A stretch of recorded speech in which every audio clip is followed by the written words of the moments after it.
Alhamdulillah, binikmatihi tatimmu shalihah. Silakan, akhi, jika mau dimulai.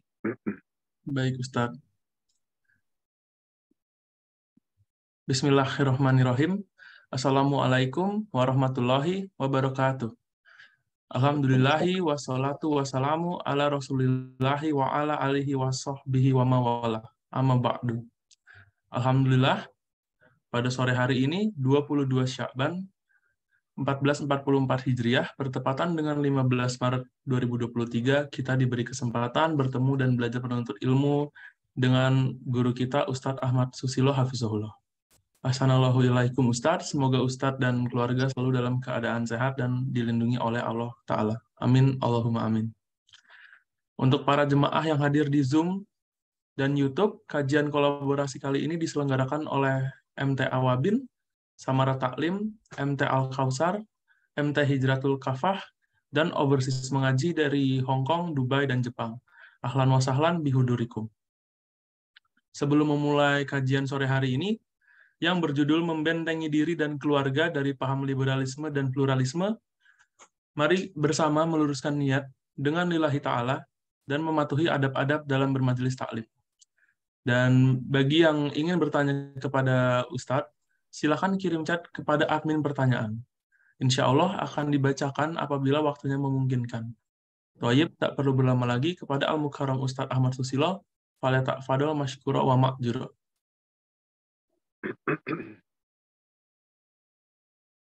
Jazakallahu khairan, akhi. Bismillah. Assalamualaikum warahmatullahi wabarakatuh. Innal hamdalillah nahmaduhu wa nasta'inuhu wa nastaghfiruh wa na'udzu billahi min syururi anfusina wa sayyiati a'malina.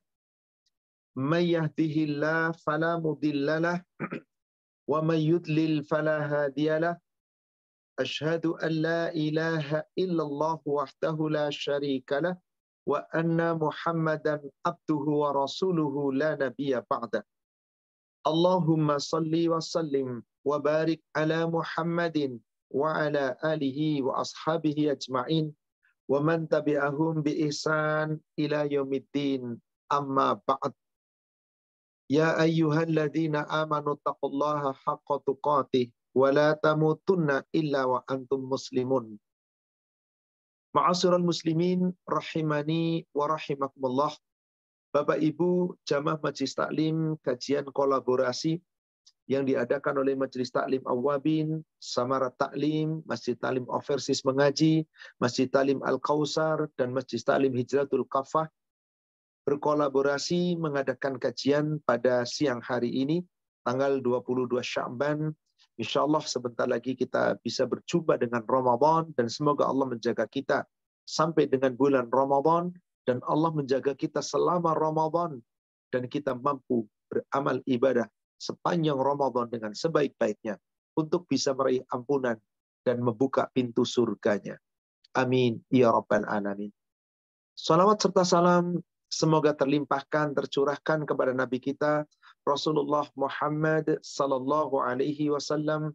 Semoga tercurah kepada seluruh keluarga, sahabat, dan seluruh pengikutnya hingga yaumil akhir. Insya Allah kita melanjutkan kajian kita di pertemuan yang telah lalu tentang membentengi diri dan keluarga dari paham liberalisme dan pluralisme.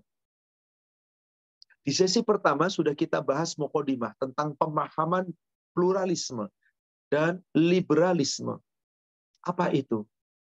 Sudah kita bedah ayat-ayatnya dan hadis-hadisnya. Sekarang poinnya adalah bagaimana cara kita membentengi diri kita dan keluarga kita agar tidak sampai terpengaruh dengan paham ini. Kebebasan beragama. Juga liberal menganggap apa? Semuanya sama. Maka jika kita ingin membentengi kita, dan memang kita wajib membentengi diri kita dan keluarga kita dari paham yang sedang kita bahas ini, dan tentu dari seluruh akidah-akidah yang lain yang menyimpang. Hanya memang di akhir zaman ini, di era globalisasi ini, yang paling banyak serangan-serangan terdahsyat adalah justru dari kalangan umat Islam sendiri yang memahami adanya liberalisme, kebebasan dalam beragama, pluralisme, menyamakan semua agama itu sama. Bukan cuma Islam, semua beragama, yang penting taat dalam beragama, pasti masuk surga. Kalau sudah sampai ada pemahaman itu masuk pada dirinya, maka orang itu akan rusak akidahnya, dan dia akan mudah berpahaman dengan paham-paham yang lain. Terkontaminasi. Akhirnya terjadi kesyirikan, terjadi kemudian kebid'ahan, terjadi kemudian pembenaran dari satu kesalahan. Tapi mereka tidak akan merasa bersalah. Kalau sudah sampai kepada dirinya ada pemahaman liberalisme dan pluralisme. Hal ini sudah kita kaji di pertemuan pertama. Sekarang fokus kita adalah bagaimana caranya kita membentengi diri dan keluarga agar bisa selamat dari paham itu, sehingga akan selamat akidah kita. Mari akan kita uraikan. Dan wajib kita menyampaikan kepada keluarga-keluarga terdekat kita, wabil khusus orang tua kepada anak-anaknya. Karena zaman sekarang di mana anak-anak kita bebas bergaul di medsosnya, belum di lapangannya, belum di dunia kehidupan sehari-harinya, baik yang masih sekolah atau yang sudah bekerja, ketika tidak ditanamkan akidah yang kokoh, akan mudah sekali terbawa kepada arus liberalisme dan pluralisme. Dan ini sudah sangat banyak terjadi. Salawat serta salam semoga terlimpahkan, tercurahkan kepada Nabi kita Rasulullah Muhammad sallallahu alaihi wasallam. Semoga tercurah kepada seluruh keluarga, sahabat, dan seluruh pengikutnya hingga yaumil akhir. Saudaraku seiman, langkah pertama, yakini bahwasanya Islam adalah satu-satunya agama yang diridhoi Allah. Yakini bahwasanya selain dari Islam bukan agama dan Allah tidak akan ridho. Yakini orang yang mencari jalan selain Islam, maka batil sebaik apapun mereka di dunia tidak bernilai sedikit pun di hadapan Allah. Keyakinan itu harus kita tanamkan kepada diri. Tentu harus dengan ilmu. Tanpa ilmu kita tidak bisa. Setelah itu kita tanamkan kepada diri, lalu kita tanamkan kepada kerabat terdekat kita. Anak-anak kita, pasangan kita, keluarga dekat kita, bentengi baik-baik. Tapi awali dengan keyakinan. Islam satu-satunya agama yang diridhoi Allah. Jangan pernah berkata, Islam satu-satunya agama yang terbaik. Islam adalah agama yang paling baik. Selain Islam, tidak baik. Berarti ada agama selain Islam. Lalu mengklaim yang terbaik Islam. Berarti ada agama yang baik. Berarti Anda rusak akidahnya. Anda secara tidak langsung kata-kata Anda telah menjadikan agama itu plural. Ada agama yang banyak, tapi Islam terbaik. Contoh, Anda berkata, angkutan zaman sekarang itu banyak. Kalau cuma sekedar lingkungan terdekat, ada angkot. Agak jauh ada bus, ada trans, dan yang lainnya. Ada kereta, yang mau jauh lagi ada pesawat. Tapi menurutku yang terbaik adalah pesawat, karena cepat. Berarti Anda mengakui ada angkutan yang lain, yang terbaik pesawat, untuk kita bisa melintas benua. Sulit kalau kita naik kereta, naik mobil, lama. Tetapi kita mengakui ada kendaraan lain selain pesawat. Boleh, duniawi. Tapi kalau Anda berkata, agama yang paling baik adalah Islam. Agama yang terbaik adalah Islam. Berarti ada agama yang lain selain Islam. Kata-kata Anda telah menjadikan dusta di hadapan Allah. Maka bagaimana penanaman itu? Tidak ada agama yang diridhoi Allah kecuali satu, Islam. Tidak ada agama selain Islam. Tanamkan itu. kepada diri dan tanamkan kepada yang lain, kepada kerabat-kerabat kita. Kita tunjukkan dalilnya. Surat 3 Ali Imran ayat yang ke-19. Inna dina indallahil Islam. Sesungguhnya agama di sisi Allah hanyalah Islam. Berarti selain Islam tidak agama, bukan agama. Yakini ini. Inna dina indallahil Islam. Sesungguhnya agama di sisi Allah hanyalah Islam. Wa makhtalafal ladzina utul kitab. Dan tidaklah berselisih orang-orang yang telah diberi kitab sebelumnya, yaitu Yahudi dan Nasara. Illa min ba'di ma ja'ahumul 'ilm baghyan bainahum.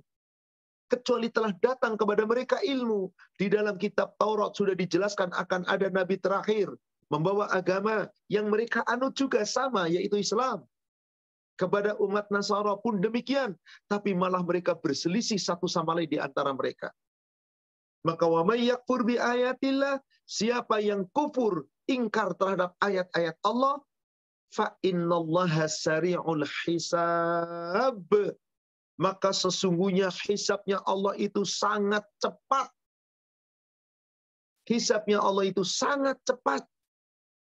Artinya apa? Orang-orang yang kafir, tidak beragama Islam, dihisab dengan cepat hanya untuk menentukan dia kafir dan neraka tempatnya. Neraka tempatnya. Maka orang yang mencari agama selain Islam, fala yuqbala minhu, tidak akan diterima Islam, agama yang lain itu baginya. Kita wajib yakini itu. Jangan sampai kemudian kita belum meyakini ini, lalu kita mau menyampaikan. Yakini dulu oleh kita, bekali dengan ilmu, yakinlah satu-satunya agama yang Allah ridhoi adalah cuman Islam, selain Islam tidak. Surat yang sama, Ali Imran, ayat 85. Wa may yabtaghi ghairal islami dina. Dan barang siapa yang mencari agama selain Islam, fala yuqbala minhu, maka agama selain Islam itu tidak akan diterima darinya. Wa huwa fil akhirati minal khasirin. Maka di akhirat termasuk orang yang rugi. Tanamkan dalam diri kita. Tanamkan kepada anak-anak kita, keluarga kita. Kalau Anda mencari agama selain Islam, rugi. Anda meyakini ada agama selain Islam, batil. Tanamkan bahwa orang yang tidak beragama Islam akan rugi. Di mana ruginya? Dia tidak akan mendapatkan pertolongan dari Allah. Dia tidak akan pernah mendapatkan karunia Allah. Sebaik apapun yang dilakukan orang-orang yang tidak beragama Islam, maka semua amalnya batil. Semua amalnya batil. Karena hanya Islam satu-satunya agama yang diridhoi Allah. Berarti selain Islam batil. Berarti orang yang beragama selain Islam, sebaik apapun mereka, tidak diterima amalnya oleh Allah. Nol nilainya. Masih di surat yang sama, Ali Imran, ayat yang ke-10.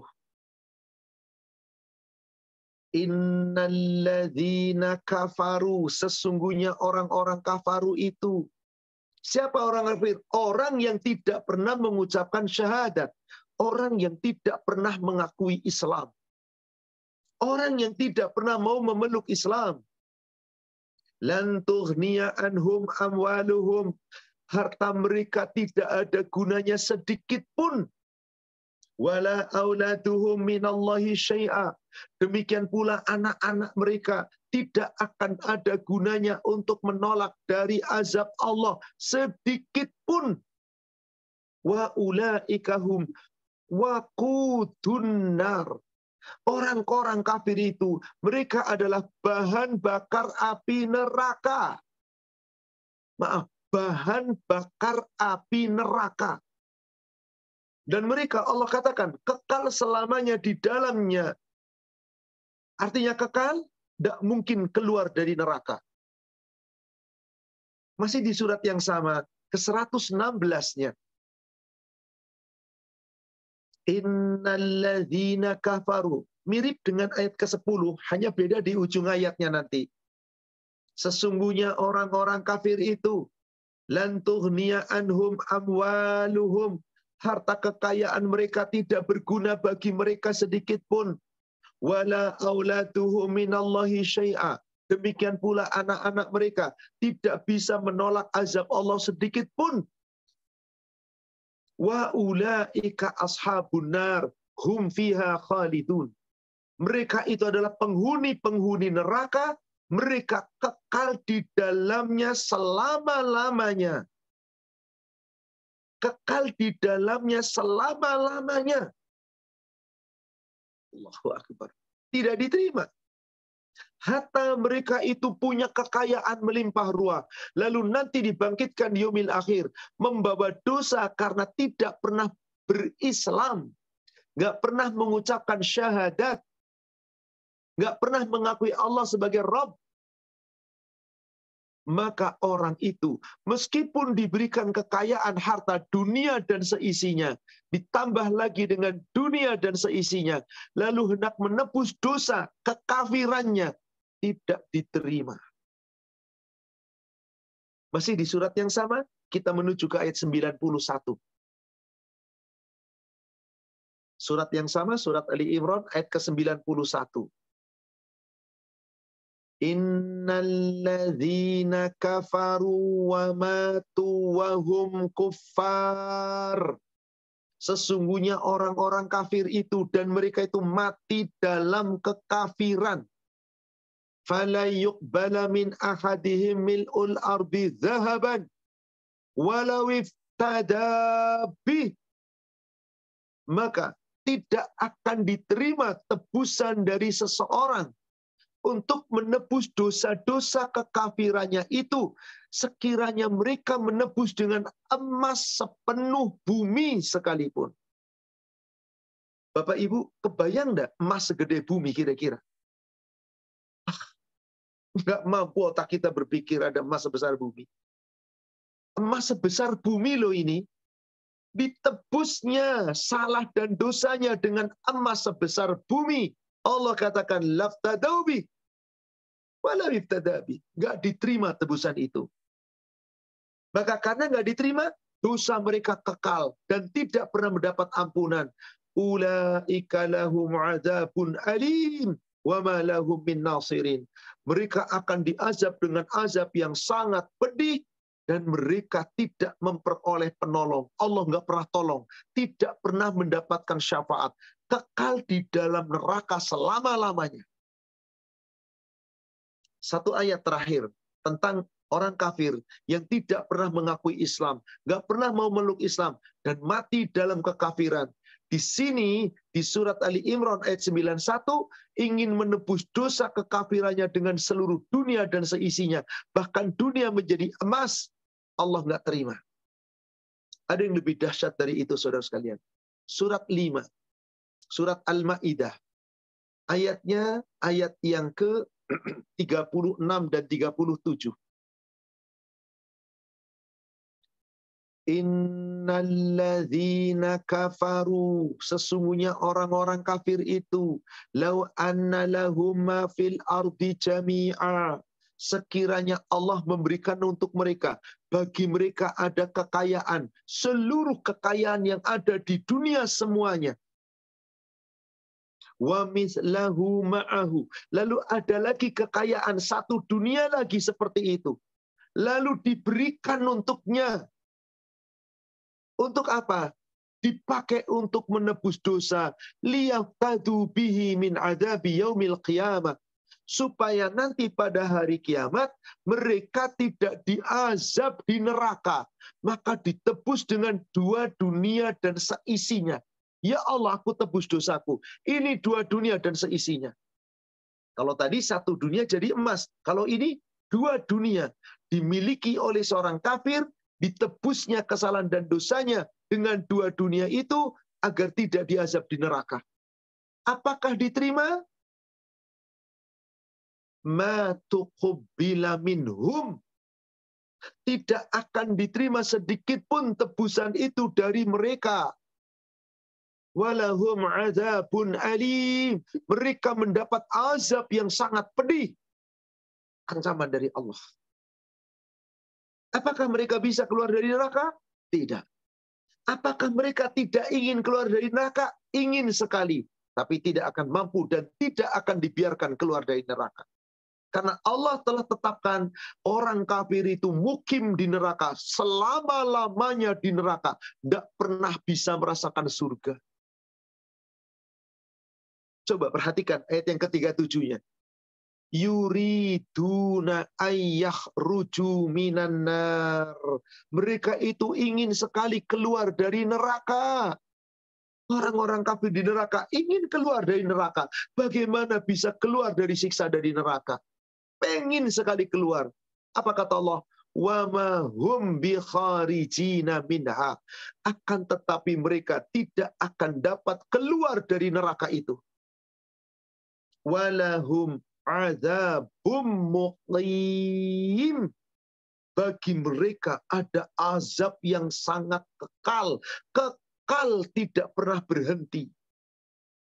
Saudara sekalian, terutama para bapak, sebagai kepala rumah tangga, pemimpin rumah tangga, sebagai pengatur, pengayom, penegak rumah tangga, Anda punya kewajiban, sampaikan ayat-ayat ini, pahami dulu oleh Anda dan kita sebagai kepala rumah tangga, dan ibu pula sebagai orang tua, untuk kita tanamkan kepada anak kita. Ayat-ayat ini mutlak. Maka wahai anakku, jangan percaya dengan kebebasan beragama.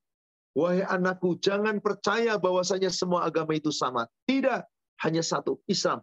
Ini benteng yang paling kokoh. Yang pertama harus ditanamkan. Tanpa Anda menanamkan ini, gak bisa, saudara sekalian. Tanpa Anda menanamkan kekokohan benteng ini, gak bisa. Bagaimana mungkin kita akan bisa menanamkan kepada keluarga kita, sedang kitanya tidak meyakini?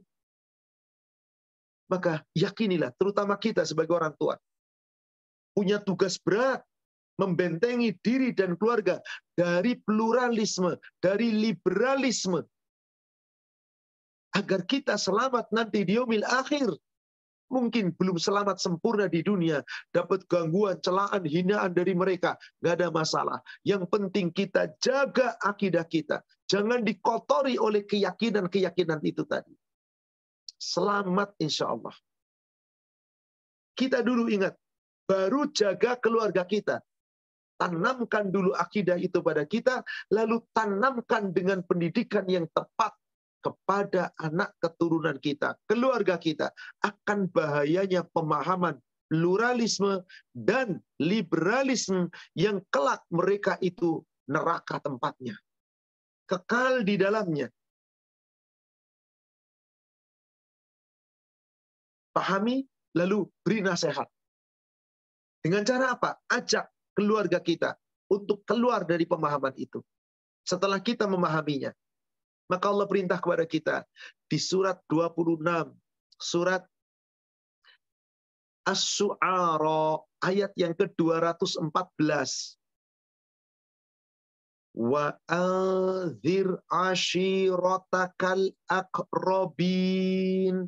Dan berilah peringatan kepada kerabat-kerabatmu yang terdekat.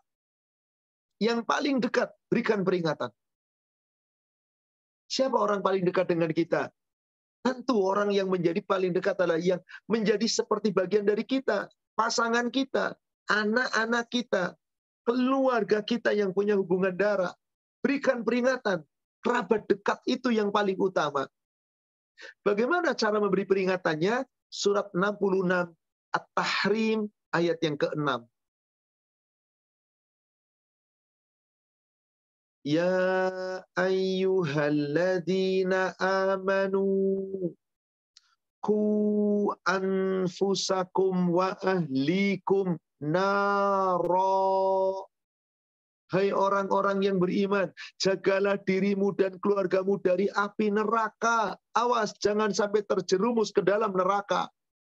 Salah satu yang bisa menjerumuskan adalah ketika Anda meyakini paham pluralisme, Anda meyakini paham liberalisme, awas, Anda bisa terjerumus ke neraka. Jaga dirimu dan keluargamu dari api neraka. Waquduhan nasu wal hijarah. Neraka itu, kata Allah, bahan bakarnya adalah manusia dan batu. Alaiha malaikatun ghiladun syidad.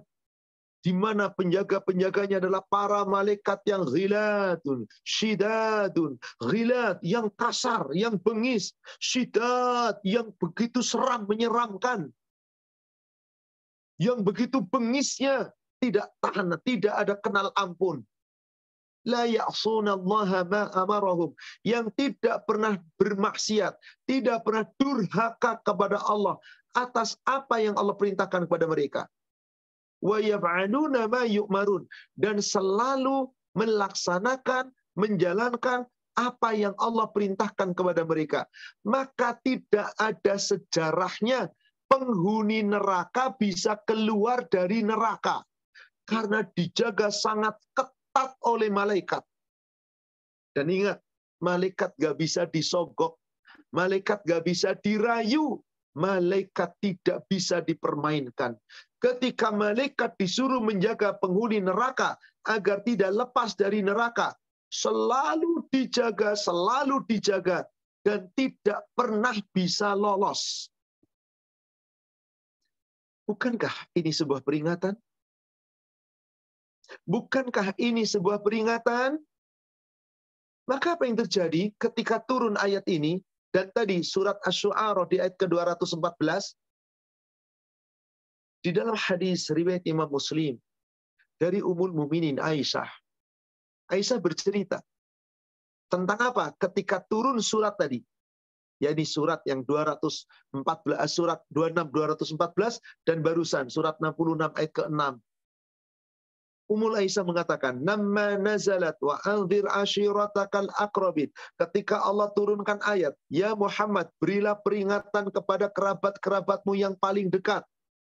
Maka Nabi Muhammad sallallahu alaihi wasallam, apa yang terjadi? Rasulullah sallallahu alaihi wasallam kemudian apa?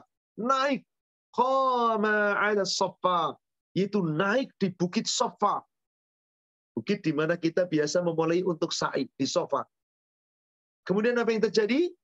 Faqala, beliau memanggil keluarganya, "Ya Fatimatu binta Muhammad, wahai putriku Fatimah bintu Muhammad. Ya Safiyatu Abdul Muttalib, wahai Safiyah binti Abdul Muttalib. Ya Bani Abdul Muttalib, hai Bani Abdul Muttalib. Qu anfusakum minan nar. Qu anfusakum minan nar." Jaga semua dirimu dari api neraka. Jaga dirimu dari api neraka. Inni la amliku lakum minallahi syai'an yaumal qiyamah. Demi Allah, aku nih Muhammad sallallahu alaihi wasallam, bapakmu ya Fatimah, aku adalah ponakanmu wahai bibiku, tidak bisa membela sedikit pun di sisi Allah, sedikit pun aku nggak bisa membela apa-apa. Subhanallah. Sa'ulini min mali ma syi'tum. Kecuali ketika aku masih di dunia, kamu minta kepadaku, mintalah, selama aku mampu aku beri. Tapi kalau sudah minta pertolongan di akhirat, aku nggak bisa. Jaga dirimu dan keluargamu. Bentengi dengan akidah yang kokoh. Pahami, yakini Islam satu-satunya agama yang diridhai Allah. Selain Islam, batil. Jelaskan ayatnya, lalu peringatkan kepada diri dan keluarga terdekat, jelaskan ayatnya. Maka saudara sekalian, di samping kita membentengi seperti itu, ingat, wahai para orang tua, ketika Anda ingin membentengi diri dan keluarga dari paham-paham sesat tadi, Anda wajib memberikan pendidikan dan Anda sendiri harus belajar. Jangan hanya dibekali ilmu dunia, supaya jadi sarjana, supaya jadi S1, S2, S3, profesor, doktor. Jangan hanya itu. Yang paling utama sebelum Anda membekali semua ilmu duniawi itu, bekali ilmu agama. Bekali ilmu agama. Karena tanpa ilmu agama, Anda nggak bakal paham agama. Kalau Anda nggak paham agama, Anda nggak bakal yakin tentang agama Anda. Pelajari ilmu agama. Maka wajib kita belajar. Gimana kita mau membentengi diri dan keluarga kalau kita nggak tahu ilmu agama? Coba, silahkan kita berpikir. Maka bagaimana hukum mencari ilmu agama? Wajib. Utlubul ilmu faridatun ala kulli muslimin wal muslimat. Menuntut ilmu itu kewajiban atas setiap kaum laki-laki yang muslim dan perempuan yang muslim. Wajib. Maka Allah perintah kepada kita di surat 58 ayat 11. Ya ayyuhalladzina amanu, hai orang-orang yang beriman. Idza qila lakum tafassahu fil majalis. Apabila dikatakan kepada kamu, berlapang-lapanglah kamu dalam majelis. Fafsahu yafsahillahu lakum. Maka lapangkanlah. Niscaya Allah memberikan kepadamu kelapangan. Lapangkan diri kita di majelis. Allah berikan kepada kita kelapangan. Wa idza qilang syuzu, dan apabila diperintahkan bangkitlah, amalkan ilmu yang telah kamu pelajari. Berdiri dan amalkan. Fang syuzu, amalkanlah. Bangkit, berdiri, tegakkan ilmumu. Manfaatkan. Yarfa'illahu alladhina amanu minkum. Niscaya Allah mengangkat derajat orang-orang yang beriman di antara kamu. Walladzina utul ilma darajatin, dan orang-orang yang memiliki ilmu pengetahuan itu lebih tinggi kedudukannya beberapa derajat di sisi Allah. Wallahu bima ta'maluna khabir. Sungguh Allah itu Maha mengetahui terhadap apapun yang kamu perbuat.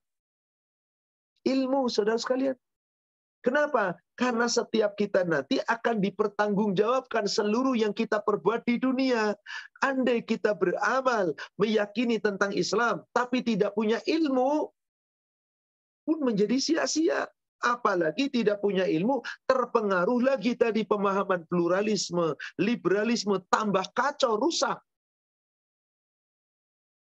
Maka sebelum beramal, wajib kita punya ilmu. Al-ilmu qabla amal. Ilmu wajib kamu miliki sebelum beramal. Supaya apa? Amal yang kita perbuat mutaqabbala, diqabul, diterima Allah. Maka apa doanya Rasul tiap pagi? Menutup zikir pagi petang. Atau mengakhiri doa di waktu subuh. Allahumma inni as'aluka ilman nafi'a wa rizqan thayyiba wa amalan mutaqabbala. Ya Allah, sesungguhnya hamba mohon kepadamu ya Allah agar aku dapat ilmu yang bermanfaat dan bisa memanfaatkan ilmu yang aku dapatkan ya Allah. Wa rizqan thayyiba, dengan ilmu yang aku dapatkan semoga aku bisa mencari rizki, dan rizki yang aku dapatkan adalah rizki yang thayyib, yang baik, halal, barakah. Karena dengan ilmu mencarinya. Setelah itu beramal ibadah. Maka menjadi apa? Amalan mutaqabbala. Amal yang dikabul. Berarti bagaimana cara kita membentengi diri dan keluarga dari bahaya tadi? Ilmui kita. Miliki ilmu. Belajar ilmu agama. Diri kita dulu. Tanamkan pula kepada keluarga kita. Hai orang tua, jangan Anda sibukkan anak Anda hanya untuk meraih ilmu dunia, meraih gelar dunia. Jangan. Ada yang sangat berat. Kalau hanya fokus pada dunia, nanti hanya tahu dunia. Nanti tahunya tentang dunia. Maka yang dikejar dunia. Padahal ayat-ayat mengatakan wa fil akhiratu khairu wa abqa. Akhirat itu lebih baik dan lebih kekal daripada dunia. Dunia cuma hidup sementara. Kalau Anda memiliki ilmu itu, insya Allah pertanyaan yang Allah akan pertanyakan, pertanggungjawaban yang Allah akan mintai kita pertanggungjawaban dengan ilmu yang kita pelajari di dunia, aman insya Allah ilmu kita. Karena Anda akan dipertanggungjawabkan semua yang diperbuat. Surat 17 ayat ke-36. Wala taqfu ma laisa laka bihi ilm. Janganlah kamu mengikuti segala sesuatu tanpa ilmu. Kan tanpa ilmu orang gampang terjerumus kepada pluralisme, percaya dengan kata orang. Apalagi kalau yang ngomong profesor, doktor, yang ngomong orang terkenal, orang sukses, pasti manggut-manggut. Kenapa? Karena tidak punya ilmunya. Karena tidak punya ilmu, maka kata Allah, jangan kamu ikut-ikutan. Kecuali kamu punya ilmu, ikuti dengan ilmu. Inna sam'a, karena nanti sesungguhnya pendengaran kamu, wal basara, dan penglihatan kamu, wal fuada, hati nurani kamu, kullu ulaika kana anhu, semua yang ada pada kamu, otak kamu, pendengaran kamu, penglihatan kamu, semuanya hati nurani kamu akan dimintai mas'ula, pertanggungjawaban. Pertanggungjawaban. Wahai orang tua, diri kita tanamkan itu dulu, kemudian sampaikan kepada anak-anak kita. Sadarkan kepada anak-anak kita, dan sadarkan pula sebelumnya kepada diri kita, bahayanya pemikiran liberal dan pluralisme yang bisa merusak agama Anda. Tanamkan itu. Tentu sekali lagi, dengan ilmu. Kalau nggak pakai ilmu nggak bisa. Gimana kita menanamkan, kita nggak tahu ilmunya. Dan berikutnya, wahai para orang tua, kita sendiri dan sampaikan kepada anak-anak kita, awasi bahaya sosial media. Coba lihat betapa bahayanya sosial media sekarang. Berita-berita yang tidak akurat, berita-berita tidak afdol, apalagi anak-anak kita yang sedang dalam proses belajar, belajarnya untuk urusan dunia. Orang tua nggak pernah menanamkan ilmu agama, lalu masuk pemahaman, betapa mudah si anak kita akan goyah. Betul. Coba lihat, ketika orang tua hanya menanamkan ilmu dunia, tanpa pernah ditegakkan ilmu tentang akidah, mudah sekali terkontaminasi. Maka wahai orang tua, wahai diri kita, termasuk, lihat bahayanya sosial media. Berlakulah adil terhadap sosial media. Yang memang manfaat bagi kita, ambil. Yang tidak manfaat, jauhi. Kecuali kalau ada yang mubah-mubah, Anda lakukan. Semoga dimaafkan. Asal tidak terlalu melampaui batas. Sehingga apa yang terjadi? Menghabiskan waktu daripada mencari ilmu agama, lebih sibuk dengan sosmed. Berhati-hatilah. Lebih awasi terhadap perilaku. Sosial media luar biasa. Na'udzubillah. Kemaksiatan itu di depan mata kita, di depan sosial media. Kejahatan ada di sana. Kesyirikan ada di sana. Pemahaman liberal, plural, itu bisa muncul dari sosial media. Kalau kita tidak mengawasi, rusak nanti akidahnya anak-anak kita. Termasuk Anda dulu. Bentengi kita, jangan terjerumus ke dalam sosial media yang berkepanjangan dan melampaui batas. Gadget kita, alat komunikasi kita, sekarang ada tablet, ada laptop, ada macam-macam. Itu kemudahan. Itu sarana, syukuri, nikmati. Dengan itu kita kemudian bisa dengan mudah mencari informasi, melakukan pekerjaan. Sulit saya bayangkan, andai kata sosmed sekarang belum ada, lalu tiba-tiba pandemi seperti kemarin. Sampai sekarang masih ada yang WFH. Tanpa alat komunikasi, tanpa sosial media, apa yang terjadi? Taklim, tanpa ada Zoom sekarang ini, apa yang terjadi? Mati sudah ilmu. Jadi ini adalah salah satu sarana. Syukuri. Tapi awas, ada bahaya terhadap itu. Maka perilaku terhadap sosial media, kita semuanya, anak-anak kita, coba kita awasi. Jangan dibebaskan begitu saja. Kenapa? Karena nanti kalau kita tidak awasi, ada sesuatu masuk informasi, tidak dibentengi, subhanallah, betapa mudah. Beda, dulu orang-orang tua kita ngasih nasihat kita. Hati-hati anak, pergaulan zaman sekarang, awas hati-hati. Sudah agak rusak, tapi tidak seperti sekarang, luar biasa rusaknya. Perilakunya rusak, ditambah lagi tontonan-tontonan, sosial media, pengaruh-pengaruh dari orang-orang luar. Luar biasa. Maka andai Anda tidak mencoba untuk membuffer dari membentengi dari urusan medsos ini, awas, bisa jadi kita terjerumus ke dalam sesuatu yang ingkar. Kalau sudah terjerumus sesuatu yang ingkar, maka orang akan asik di sana. Dikatakan salah, nggak bakal ngaku salah. Ditegur, belum tentu nerima. Langkah berikutnya, saudara sekalian, wahai para orang tua terutama, contohlah orang-orang saleh dalam mendidik anak-anaknya. Didik dulu diri kita sesuai dengan salafus saleh, orang-orang saleh terdahulu, didik pula anak-anak kita seperti contoh orang-orang yang saleh terdahulu. Di samping bentengi dari plural dan tadi liberal, ingat jangan lupa, bisa jadi kadang-kadang seseorang selamat dari pluralisme. Dia tidak mengatakan semua agama sama, tidak. Dia meyakini hanya Islam. Dia pun tidak liberal, tidak bebas dalam berislam. Tapi kadang-kadang ada penyakit kesyirikan yang bisa masuk yang tanpa disadari. Bentengi itu. Hati-hati. Didiklah diri kita, didiklah anak-anak kita mencontoh orang-orang soleh terdahulu. Terutama didikan yang Allah sampaikan di dalam Al-Quran. Apa yang wajib kita didik untuk kita dan anak kita? Didikan pertama yang harus kita sampaikan dalam urusan akidah. Surat Luqman, surat 31, ayat yang ke-13.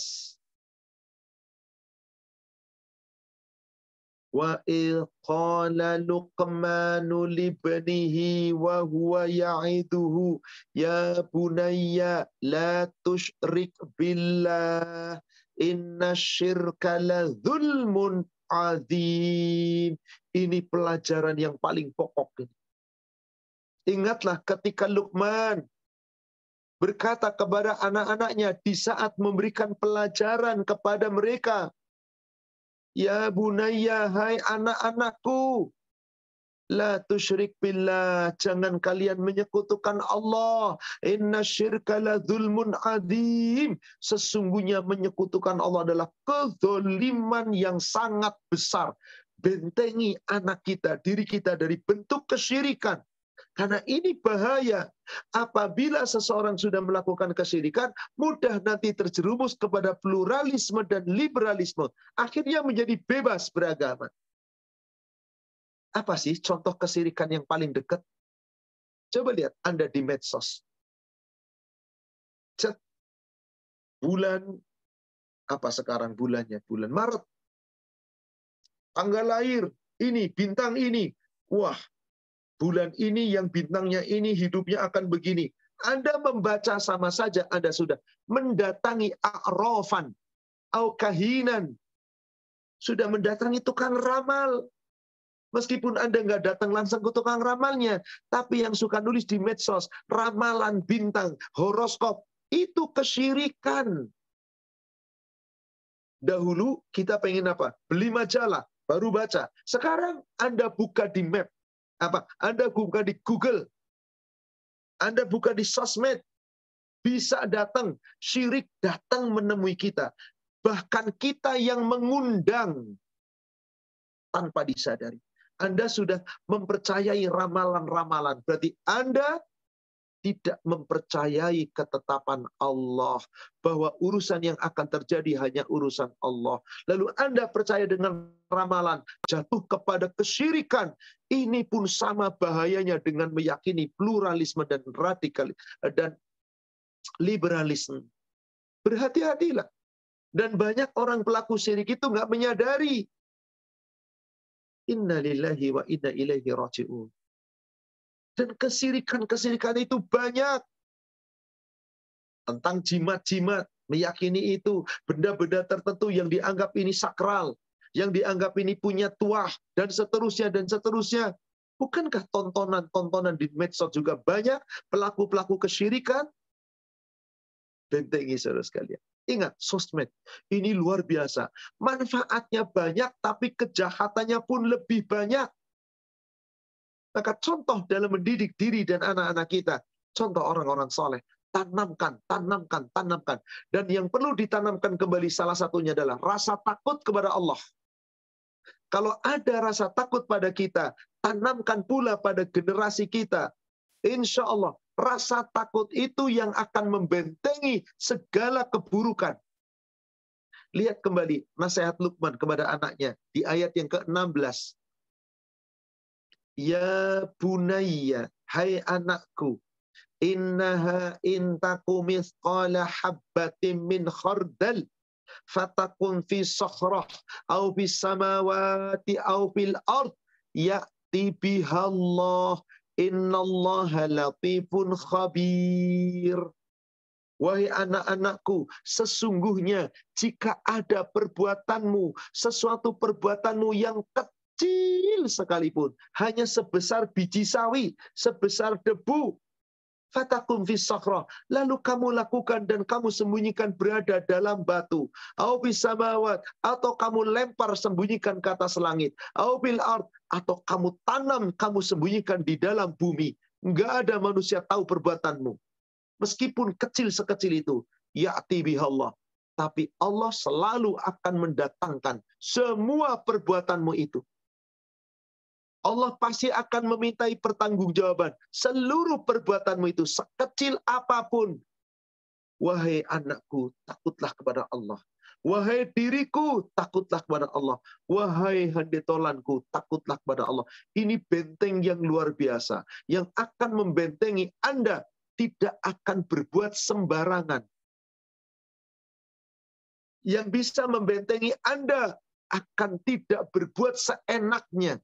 Rasa takut kepada Allah. Ihsan. Maka salah satu makna ihsan ketika Rasul ditanya oleh malaikat Jibril, Ya Muhammad, ma huwal ihsan? Salah satu lafaz beliau membaca, Al-ihsan an ta'budallah ka'annaka tarah. Ihsan itu kamu ibadah kepada Allah seakan-akan kamu lihat Allah. Fa illam takun tara fa innahu yara. Jika kamu nggak lihat Allah, Allah lihat kamu. Tapi di dalam lafaz Imam Muslim dari Abu Hurairah ada lafaz yang sedikit berbeda. Ma huwal ihsan? Apa itu ihsan? Al-ihsan an tahsyallah ka'annaka tara. Ihsan itu adalah kamu takut kepada Allah seakan-akan kamu sedang melihat Allah. Fa illam takun tara fa innahu yarak. Jika kamu tidak lihat Allah tapi Allah tetap melihat kamu. Kalau kamu dilihat Allah dan punya rasa takut, berani berbuat apa Anda? Pasti akan dijaga. Lisannya dijaga, amal perbuatannya dijaga, semua tubuhnya dijaga. Itulah orang-orang saleh di masa lalu, para salaf. Ketika dia memiliki itu dan ditanamkan itu kepada anaknya, maka tadi nasihatnya, wahai anakku, takutlah sama Allah. Dimanapun kamu berada, kamu berbuat sebesar debu, disembunyikan di batu, dilempar ke langit, ditanam di dasar bumi. Kamu nggak lihat lagi, orang pun nggak ada yang lihat, tapi Allah lihat. Allah tahu dan dibalasi oleh Allah.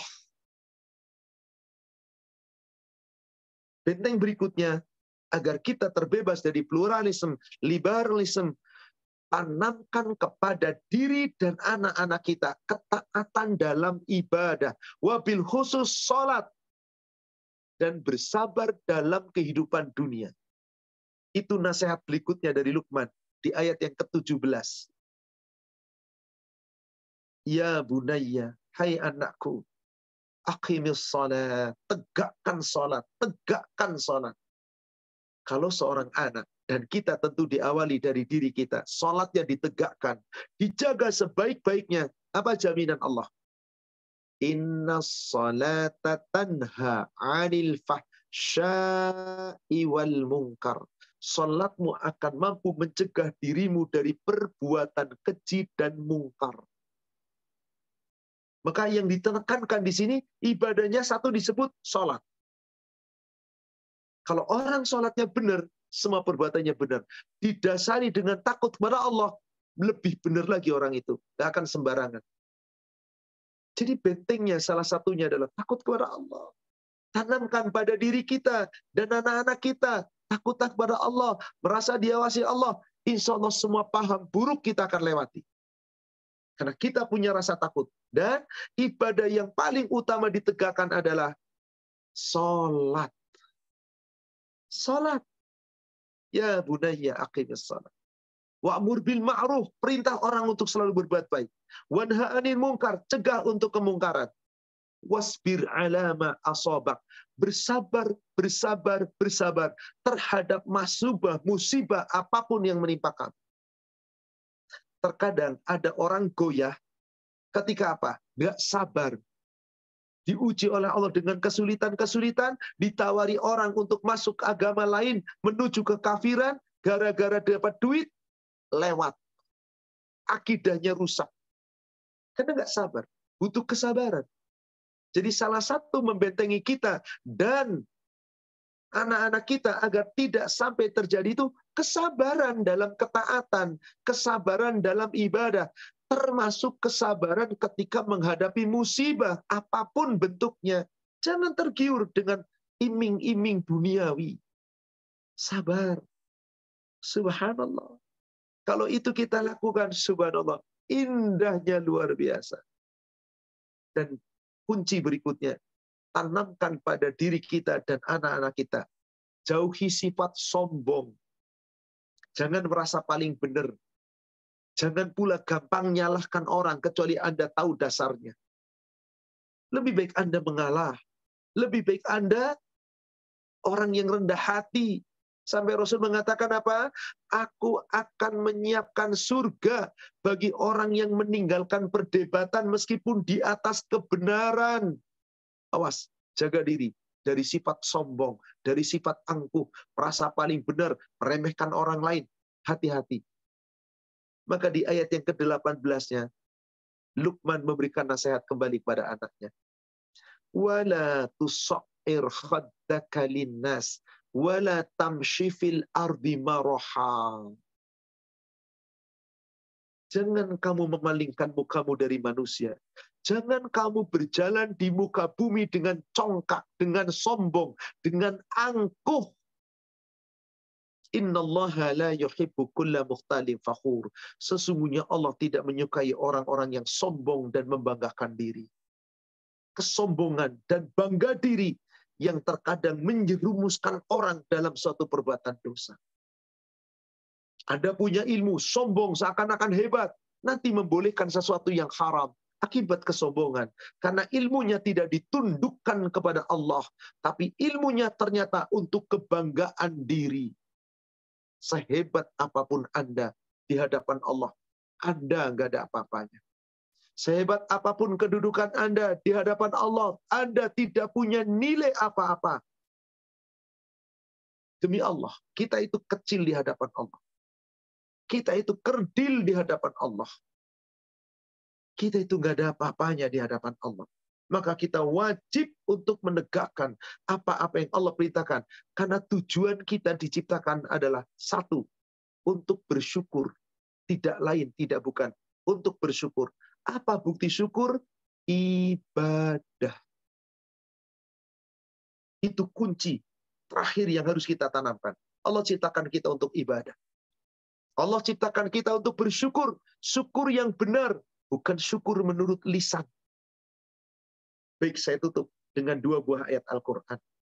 Pertama, surat 16 ayat 78. Kemudian penutup, surat 51 Az-Zariyat ayat 58. Allah Subhanahu wa taala berfirman, Wallahu akhrajakum min butuni ummahatikum la ta'lamuna syai'an. Allah lah yang telah mengeluarkanmu. Kamu keluar ke dunia itu tidak tiba-tiba jadi. melalui rahim ibumu, melalui perut ibumu. Dan hai manusia, saat kamu keluar ke dunia, la ta'lamuna syai'a, kamu tidak tahu apa-apa. Lemah, hina, miskin, nggak punya apa-apa, nggak pakai apa-apa, telanjang, bulat, belum dihitan, bodoh. Ini kita, Pak. Masih buta, mata nggak bisa lihat, telinga belum bisa mendengar. Kasih sayang Allah kepada kita melalui orang tua kita. Dididiknya kita, diurusnya kita. Subhanallah. Wa ja'ala lakumus sam'a. Allah jadikan untuk kita pendengaran. Wal absara, dan Allah berikan untuk kita penglihatan. Wal afidah, Allah berikan untuk kita hati nurani, akal pikiran. Sempurna kita seperti sekarang. Sukses Anda di dunia. Satu yang Allah inginkan, la'allakum tashkurun. Supaya kamu bersyukur. Apa konsekuensi syukur? Menjalankan perintah Allah, meninggalkan larangan Allah, mengikuti aturan Allah. Itulah syukur. Yang benar, bukan syukur menurut Anda. Ruku syukur menurut lisan gampang. Alhamdulillah, saya bersyukur. Cuma di lisan. Mana buktinya? Mana akidahnya? Itu yang harus dijaga. Apakah bukti syukur itu? Ibadah. Karena memang Allah ciptakan kita tujuannya apa? Ibadah. Surat 51 ayat 56. Wa ma khalaqtul jinna wal insa illa liya'budun. Tidaklah aku ciptakan jin dan manusia kecuali mereka untuk ibadah. Allah ciptakan kita, hai manusia, untuk ibadah kepada Allah. Bukan untuk mendebat agama Allah. Bukan untuk mengumpulkan dunia semata-mata. Bukan untuk kebanggaan, harta, kekayaan, dan kedudukan. Untuk ibadah. Apakah bentuk ibadah itu? Mohon maaf, saya tambahkan satu ayat lagi. Apakah bentuk ibadah itu? Silakan kita buka surat 76, surat Ad-Dahr atau Al-Insan, ayat 1 sampai dengan ayat 3. Hal ata 'alal insani hinum minad dahr lam yakun syai'an madhkura. Bukankah telah datang suatu masa dari manusia, di mana suatu waktu, hai manusia, bukankah dulunya kamu belum bisa disebut apa-apa? Kamu dulu belum bisa disebut. Kamu tuh dulunya nggak ada apa-apanya. Kamu tuh bukan siapa-siapa. Nggak ada tadinya kamu. Baru kemudian Allah ciptakan kita melalui pertemuan sel telur dan sel sperma. Maka dikatakan di ayat keduanya, Inna khalaqnal insan min nutfatin amsyaj. Sesungguhnya kami telah ciptakan manusia dari sperma yang bercampur. Itulah kita. Jadilah manusia sempurna. Nabtalihi, yang Allah hendak menguji kamu sepanjang kamu hidup. Apa itu ujian dari Allah? Allah perintah kamu menjalankan perintah, Allah perintah kamu meninggalkan larangan dan mengikuti aturan syariat. Itulah tujuan Allah ciptakan kita hidup. Nabtalihi, Allah menguji kita supaya kita jalankan perintah, kita ninggalkan larangan. Apa namanya itu? Ibadah. Maka supaya kamu bisa beribadah dengan baik, faja'alnahu sami'an basira. Allah menjadikan manusia itu bisa mendengar dan bisa melihat agar tahu mana hak, mana batil, mana salah, mana benar, mana buruk, mana baik. Semuanya itu Allah berikan perangkat sempurna. Dan tiap manusia sudah diberi petunjuk oleh Allah. Ada yang bersyukur, yaitu lurus jalannya, mau taat ibadah. Ada yang kufur, bengkok jalannya, menentang Allah. Terserah Anda. Di ayat 3-nya Allah katakan, Inna hadainahu sabil. Sesungguhnya kami telah memberikan petunjuk jalan lurus kepada manusia. Imma syakirat wa imma kafura. Tapi ada yang bersyukur, ada pula yang kufur. Silakan kita merenung. Siapa gerangan kita? Yang bersyukur atau yang kufur? Gak usah kita jawab lewat lisan. Renungkan dan buktikan di hadapan Allah. Wallahu a'lam. Demikian, saudaraku seiman, kajian kita yang kita uraikan pada kesempatan siang hari ini, yaitu membentengi diri dan keluarga dari paham liberalisme dan pluralisme. Langkah-langkahnya Semoga jika kita mampu mengamalkan langkah-langkah tadi, kita, keluarga kita, adetolan kita, anak keturunan kita, insya Allah selamat dari paham yang menjerumuskan tersebut. Amin ya rabbal alamin. Wallahu a'lam. Demikian saudaraku seiman, semoga membawa manfaat dan hikmah.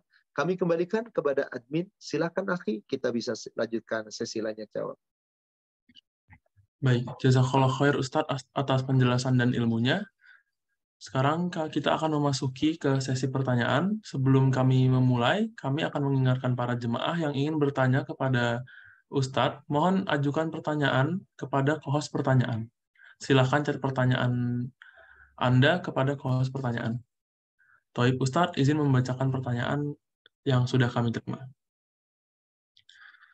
Yang pertama, bagaimana caranya membedakan mazhab di lingkungan kita? Semakin kita belajar, semakin berbeda dengan keluarga yang menganut suatu mazhab. Bagaimana menyikapinya? Syukran Ustaz. Saya menganjurkan kepada saudara-saudara seiman, janganlah Anda terjerumus kepada pemahaman mazhab. Kalau kita masih awam, nanti kita ribut. Contohnya di negara kita, yang mengakui mazhabnya Syafi'i. Nanti ada orang yang bermazhab Hambali, ribut. Itu mah menjadi orang-orang yang bermazhab Hambali adalah orang-orang Salafi. Itu adalah orang-orang Wahabi. Bermusuhan. Bagaimana cara kita? Mari kita belajar dulu dari pokoknya Al-Quran, Al-Hadis. Pelajari tata cara ibadah kita, pelajari akidah kita lebih dulu, tauhid kita. Tentang fikih mazhab, alangkah baiknya untuk orang-orang awam seperti kita, nggak usah kita terlalu terjerumus dalam kesana. Kenapa? Khawatir nanti terjerumus kepada pemahaman yang kemudian kalau sudah paham mazhab ini, sulit untuk meyakini mazhab yang lain. Maaf, contoh. Banyak umat Islam di Indonesia, saklek.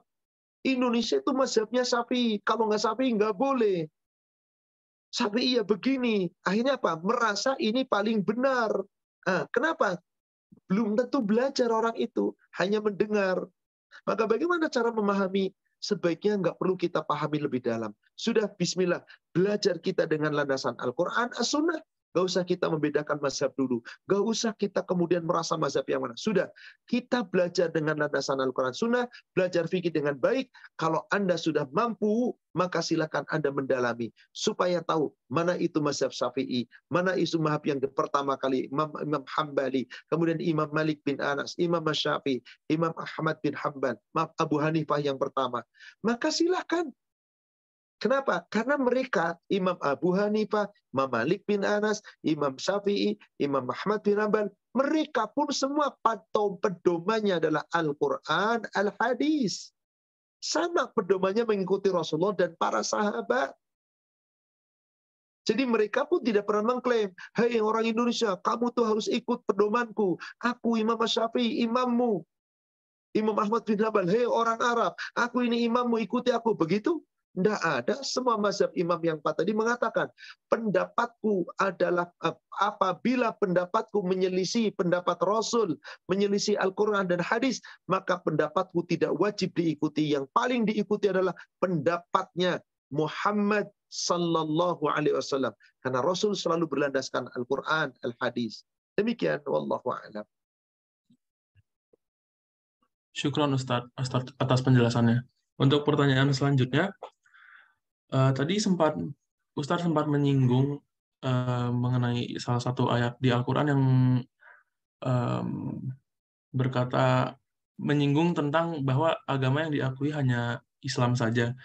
Lalu, bagaimana Ustadz dengan isi surat Al-Kafirun ayat 6 yang untukmu agamamu dan untuk agamaku? Dan bagaimana hubungannya tentang toleransi beragama? Dan saat ini kita marak banget yang namanya pidato itu kalau kita harus nyebut Om Swastiastu, Namo Buddhaya, Om Santi, Om Santi, Om, hal-hal seperti itu. Bagaimana penjelasan Ustaz? Syukran Ustaz. Saudaraku seiman yang semoga dirahmati Allah, ketika Allah menyebutkan lakum dinukum waliyadin, bagimu agamamu dan bagiku agamaku, Itu bukan berarti Allah menyetujui ada agama lain. Allah nggak pernah menciptakan agama lain. Agama itu hanya satu, Islam. Itu yang Allah ridhoi. Selain Islam tidak. Orang-orang kafir di Mekah, orang musyrik, orang-orang ahli kitab, Yahudi dan Nasara, ketika mendapatkan dakwah dari Rasul, nerima nggak agama Islam? Enggak. Mereka menganggap agamanya mereka. Ya sudah, kalau gitu kamu anggapan agamamu, ya silakan. Tapi apakah Allah mengakui agama mereka? Tidak.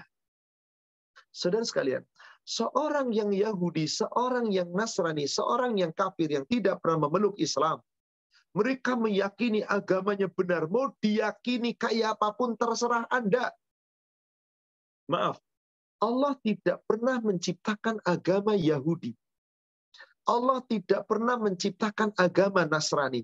Yahudi dan Nasrani adalah penamaan mereka yang Allah tidak pernah memberi nama. Maka orang-orang Nasrani, orang-orang Yahudi yang mengklaim mereka beragama, mereka dianggap oleh Allah tidak beragama sedikit pun sebelum mengimani Taurat, Injil, Al-Quran. Sebelum memiliki Taurat, Injil, Al-Quran, mereka tidak dipandang beragama sedikit pun. Kenapa? Karena memang Allah nggak pernah menciptakan agama Yahudi. Allah tidak pernah menciptakan agama Nasrani. Allah cuma satu, menciptakan Islam. Allah menginginkan semua manusia di muka bumi beragama Islam. Ini dulu. Lalu bagaimana Ustadz sekarang budaya orang-orang berpidato, lalu mengatakan Assalamualaikum, salam sejahtera bagi saudaraku yang Nasrani, Om Swastiastu, dan seni apa budaya dan macam-macam. Siapa yang nyuruh Anda mengucapkan itu? Adakah dalilnya? Allah perintah? Gak ada. Allah perintah, salam itu hanya ketemu sesama muslim. Yang non-muslim Anda nggak usah ucapkan salam. Surat 6 ayat 54 di bagian awal ayat. Allah Subhanahu wa taala berfirman, wa idza ja'akal ladzina yu'minuna bi ayatina faqul salamun alaikum. Maka apabila orang-orang yang beriman kepada ayat-ayat kami datang berjumpa denganmu, ucapkan salam. Salam itu hanya untuk sesama mukmin. Maka cukup Assalamualaikum. Terserah Anda yang agamanya yang lain. Gak usah kita selamati. Egois tidak. Ini aturan Allah. Bagaimana orang-orang yang mengatakan itu Om Swastiastu dan seterusnya dan seterusnya. Terserah Anda. Patut kita catat. Sekali lagi, Allah tidak pernah menciptakan agama selain Islam. Maka orang Yahudi yang menganggap dirinya punya agama Yahudi, orang-orang Nasrani yang menganggap dirinya punya agama Nasrani, mereka sesungguhnya ahli kitab yang diberi kitab Taurat dan Injil. Mereka tidak dipandang memiliki agama sedikit pun sebelum menegakkan Taurat, sebelum menegakkan Injil, dan sebelum menegakkan Quran. Kalau hanya Taurat saja, Anda nggak beragama. Injil saja, Anda nggak beragama. Tapi Anda telah meyakini Taurat dan Injil. Lalu Anda masuk Islam dan meyakini Quran. Baru Anda beragama. Maaf, yang mengatakan itu adalah Allah. Bukan saya. Monggo lihat surat 5, Al-Ma'idah ayat 68. Surat 5, surat Al-Ma'idah ayat 68. Qul, katakanlah, ya ahlal kitab, hai ahli kitab. Siapa yang dimaksud ahli kitab? Yahudi dan Nasara. Lastum ala syai'. Kamu tidak dipandang beragama sedikit pun. Hatta tuqimut Taurat. Sampai kamu betul-betul menegakkan ajaran dalam kitab Taurat. Wal Injil. Menegakkan ajaran dalam kitab Injil. Wa ma unzila ilaikum min rabbikum. Dan apa yang diturunkan kepada Nabi, yaitu Al-Quran dari Rabbmu. Jadi orang Yahudi baru dikatakan beragama kalau masuk Islam, meyakini Quran. Orang Nasrani baru dikatakan beragama. Kalau masuk Islam, meyakini Quran. Kalau tidak, kamu tidak dipandang beragama sedikit pun. Jelas di sini. Jadi Allah nggak pernah menciptakan agama kecuali Islam. Adapun orang-orang yang mengucapkan salam kepada agama lain, silahkan, nanti dia akan bertanggung jawab di hadapan Allah. Wallahu a'lam. Demikian.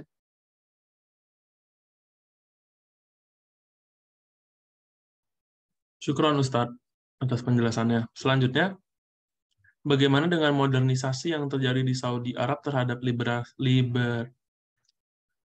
dan pluralism dalam agama Islam? Apakah ada dasar-dasar dalil dan batasannya? Dan kedua, bagaimana tentang rukun iman terhadap kitab-kitab? Apakah ada dalil wajib keimanannya dalam hal tersebut? Syukron Ustaz. Saudara sekalian, tentang sekarang di Arab Saudi, anak dari Raja Salman yang kemudian mencanangkan liberalisme, itu jangan jadi dalil, itu kan keinginannya dia, ditentang oleh para masyaikh. Tapi ketika lagi berkuasa, gampang, yang menentang comot, penjarakan, beres. Di dunia bisa bersaku semena-mena. Apakah mentang-mentang di Arab Saudi diberlakukan liberalisme kemudian boleh dipakai? Jangan dong. Nggak boleh. Mereka mencanangkan Arab Saudi loh. Tapi tidak mungkin terpengaruh di dua kota yang dijaga oleh Allah. Masjidil Haram di kota Mekah, Masjidil Nabawi di kota Madinah. Dua kota ini akan aman dari segala bentuk itu. Dijamin oleh Allah. Rasulullah yang bersabda, kelak di akhir zaman Islam kembali sebagaimana ular kembali kepada sarang. Maka Islam hanya kembali kepada dua masjid, Madinah dan Mekah. Masjidil Haram dan Masjid Nabawi. Di situ kokoh iman yang nggak akan terkontaminasi. Nggak akan ada di situ penyatuan agama, liberalisme, dan yang lain. Boleh jadi maka di Arab Saudi, silahkan Arab Saudi. Bukan Allah yang menentukan, bukan Rasul, tapi ada oknum manusia yang sedang berkuasa. Nanti akan dipertanggungjawabkan di hadapan Allah. Lalu bagaimana Ustaz tentang iman kepada kitab? Wajib. Apakah yang namanya mengimani kitab, kita wajib kemudian membaca? Enggak. Yang namanya mengimani itu iman, meyakini dalam hati. Apakah yang namanya Anda iman kepada hari akhir, Anda harus lihat hari akhir? Apakah yang dimaksud iman kepada para nabi, Anda harus ketemu dengan nabi-nabi dulu, baru lihat, baru yakin? Enggak. Apakah iman kepada para kitab-kitab, Anda harus baca kitab yang Anda yakini? Tidak. Allah cuma perintah meyakini, aminu, mengimani. Di surat Al-Baqarah, di awal ayat, bukti orang takwa itu apa? Alif lam mim dzalikal kitabu la raiba fihi hudan lil muttaqin. Quran. Siapakah orang takwa itu? Alladzina yu'minuna bil ghaib wa yuqimuna sholati wa mimma razaqnahum yunfiqun. Iman kepada yang gaib. Kitab-kitab dulu itu gaib, kita nggak tahu. Yang sekarang ada Ustaz, itu buatan manusia, tulisan manusia. Nggak ada transkrip aslinya, sudah nggak ada. Coba cari, di mana adanya? Ada Ustaz, katanya di sini, di sini. Oke, kalau katanya keluarkan dong. Kenapa Bible sekarang semuanya terjemahan? Nggak ada huruf aslinya. Diaturkan. Coba perhatikan Quran. Tetap ada huruf asli, bahasa asli, baru terjemahan. Kalau Bible nggak pernah ada. Taurat nggak pernah ada. Yang ada terjemahan masing-masing. Di Indonesia, Bible bahasa Sunda ada, bahasa Padang ada, bahasa Batak ada, bahasa Indonesia ada, bahasa Jawa Tengah ada, bahasa Padang pun ada. Mana huruf aslinya? Mana kitab aslinya? Nggak bakal ketemu. Maka banyak diselewengkan. Imani. Di ayat keempatnya apa? Walladzina yu'minuna bima unzila ilaika. Dan orang-orang yang bertakwa itu adalah orang yang beriman kepada apa yang telah diturunkan kepada Nabi Muhammad SAW. Kamunya itu Nabi Muhammad, yaitu Quran. Walladzina yu'minuna bima unzila ilaika wa ma unzila min qablik. Dan mengimani apa yang telah diturunkan oleh Allah sebelum Nabi Muhammad. Ada kitab Zabur, kitab Taurat, kitab Injil. Imani, yakin ada. Tapi nggak usah dipelajari, nggak usah dibaca, nggak usah disentuh, nggak ada. Imani, itu gaib. Wallahu a'lam. Begitu cara mengimani. Mengimani tidak harus kemudian menjalankan. Tapi kalau Al-Quran, Anda imani, ada perintah lebih jauh di dalam Al-Quran itu. Anda harus baca, Anda harus tadaburi, Anda harus pelajari, Anda harus yakini, Anda harus amalkan. Itu cuma satu. Quran, kitab kita sekarang. Demikian. Wallahu a'lam. Syukran Ustaz. Untuk pertanyaan selanjutnya, ada sebuah hadis dari Abdullah ibnu Abbas yang berakhir dengan kata-kata dan hukuman ini di antara kelakuan orang-orang bodoh. Apakah itu maksudnya memberikan hukuman itu merupakan kelakuan orang bodoh? Maaf, Mohon penjelasan Ustaz. tolong penanya sampaikan hadis itu dalam rangka apa? Kalau hanya dipenggal di bagian akhirnya, ini ada Ustadz di bawahnya, mohon maaf Ustadz. Coba. Lantas Al-Hur bin Qais minta izin untuk Uyainah. Tatkala Uyainah sudah menemui Umar, ia berkata, "Wahai Ibnul Katsab, demi Allah engkau belum memberi pemberian yang banyak kepada kami dan belum juga engkau berbuat adil di antara kami." Baik. Spontan Umar marah. Cukup hingga baik, ia baik. Baik Ustaz. Syukran Itu Ustaz. kasusnya, itu bukan hadis, itu asar. Perbuatan sahabat. Kasusnya adalah ketika Umar bin Khattab menjadi khalifah. Dan saat itu Umar bin Khattab mendapatkan ghanimah, mendapatkan fai'i, harta yang banyak. Lalu Umar bin Khattab membagi-bagikan kepada para sahabat. Di antaranya fakir miskin, di antaranya ada sahabat yang bernama Hur bin Qais. Dia diberikan, akan tetapi merasa belum cukup. Maka menuntut lagi kepada kepada Umar bin Khattab sebagai khalifah. Khalifah kemudian memberikan lagi, tapi menuntut lagi. Maka Umar bin Khattab marah. Kenapa? Kamu serakah dengan dunia. Bukankah Rasul telah mengingatkan kamu, akan datang nanti umat sepeninggalku yang rakus dengan dunia. Dia tidak peduli dengan yang lain. Lalu pertanyaannya apa tadi? Pertanyaannya adalah, apakah yang dimaksud dengan memberi hukuman itu adalah kelakuan orang bodoh, Ustaz? Betul. Umar menghukum dia karena dia berkelakuan bodoh. Menganggap Umar bin Khattab tidak adil. Padahal Umar bin Khattab sudah seadil-adilnya berbagi. Tapi Hur merasa tidak cukup, tidak adil, maka dihukum oleh Umar. Akibat apa? Kelakuan bodoh. Menuntut sesuatu yang bukan haknya. Bukankah itu kebodohan? Itu terjadi karena apa? Karena tidak punya ilmu. Maka Umar menegurnya dengan hukuman. Demikian, wallahu a'lam. Jazakallah khair Ustaz atas penjelasannya. Pertanyaan selanjutnya, mohon penjelasan tentang maraknya paham Islam Nusantara, Ustaz. Syukran, Ustaz. Silahkanlah. Orang mau ngomong Islam Nusantara, Islam Jawa, Islam Indonesia, mau silahkan aja. Itu penamaan. Tapi untuk apa dibuat nama-nama? Islam is Islam. Nggak pernah Rasulullah mengatakan Islam Arab, Islam Mekah, Islam Madinah, Islam Turki, Islam Suriah, Islam Cina, Islam kemudian India, Islam kemudian dari Gujarat, Islam dari Pakistan. Nggak pernah ada. Nih Islam Madinah, Islam Mekah, nggak ada. Tiba-tiba orang Indonesia mengatakan Islam Nusantara. Ya monggo aja, silakan aja. Yang membuat istilah itu ditanya oleh Allah kok. Saya secara pribadi, saya nggak ikut-ikutan. Dan saya tidak pernah menyetujui adanya Islam Nusantara. Secara pribadi, maaf. Karena Islam is Islam.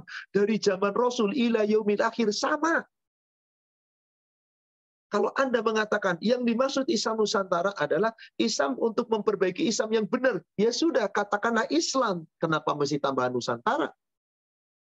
Akhirnya apa? Diusung orang-orang tertentu, golongan tertentu, yang kemudian ingin menjadikan tertentu, ya silahkan saja. dia dimintai tanggung jawab. Marak, silahkan marak. Nggak ada masalah. Yang penting kita kokoh dalam akidah yang benar. Karena Islam ya Islam. Dari dulu sholat ya sama, puasa ya sama, zakat ya sama, ngaji ya sama. Semua ibadah ya sama. Mungkin mereka ingin menjadikan Islam Nusantara. Supaya apa? Islam mengadop kebiasaan di Nusantara ini. Sehingga apa? Nanti boleh ini, boleh itu. Ini kan kebiasaan, ini kan warisan leluhur. Kalau sampai ke sana tujuannya terjadi kesyirikan, na'udzubillah. Na'udzubillah. Fatal akibatnya. Maka Islam is Islam. Nggak ada Islam Nusantara. Nggak ada Islam Jawa, Islam Lombok, Islam Timur. Nggak ada. Islam sama. Islam yang Allah ajarkan melalui Nabi Muhammad sallallahu alaihi wasallam. Demikian para nabi-nabi sejak zaman Nabiullah Ibrahim sama Islam. Nggak pernah ngomong saya Islamnya Ibrahim, saya Islamnya Ismail, saya Islamnya Ishak, saya Islamnya Yakub, saya Islamnya Isa, saya Islamnya Muhammad. Enggak. Para nabi mengatakan sama, kami Islam. Demikian, wallahu a'lam. Syukron Ustadz. Untuk pertanyaan selanjutnya Ustadz, sekarang di Mekah ada tempat wisata baru yang nama daerahnya merupakan Al-Ula. Dan banyak tour travel dan paket umroh yang menjalankan wisata ke sana. Namun, menurut info, kota Al-Ula pada zaman Nabi Soleh, kota tersebut dilaknat oleh Allah dan Rasulullah melarang kita ke sana. Apakah ini benar Ustadz? Dan apakah kita boleh datang ke sana karena sekarang sudah jadi tempat wisata? Syukron Ustadz. Yang dimaksud itu adalah suatu tempat di sebuah dataran di gurun, di mana banyak bangunan-bangunan kuno. Betul, itu salah satu dari umat-umat terlebih terdahulu. Ada umatnya Nabi Saleh, ada umatnya Nabi Hud, ada umatnya Nabi Syuaib, yang kemudian dijadikan suatu canangan tempat wisata. Seperti di daerah Babilonia, dijadikan pula tempat wisata. Padahal Rasul telah melarang, apabila ada suatu tempat di mana tempat itu dilaknat oleh Allah, jangan kamu bersenang-senang di sana. Kalau kau sampai Anda berkunjung di sana, ada adab di sana. Adab wajib berlindung. Lalu malah dibuatkan jadi wisata, lalu dikunjungi.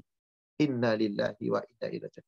Maka meskipun Arab Saudi mencanangkan tempat wisata itu, dan travel mengatakan, yuk kita berkunjung, untuk apa? Tujuan kita ke sana itu ibadah.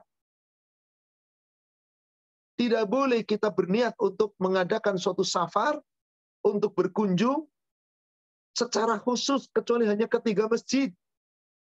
Ziarah hanya ke tempat 3. Masjidil Haram, Masjidil Aqsa, Masjid Nabawi. Masjidil Haram, Masjidil Nabawi, Masjidil Aqsa. Mana duluan? Terserah Anda. Haram dulu, baru Nabawi, baru Aqsa, silakan.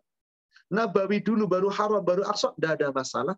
Aqsa dulu, baru ke Nabawi, baru ke Masjidil Haram, tidak ada masalah. Karena 3 masjid ini adalah 3 tempat yang Anda boleh berniat secara khusus ziarah dari tanah air ke sana. Tapi kalau mengkhususkan ziarah ke suatu tempat, apalagi tempat-tempat yang dahulu adalah tempatnya orang-orang yang dilaknat Allah, pantaskah?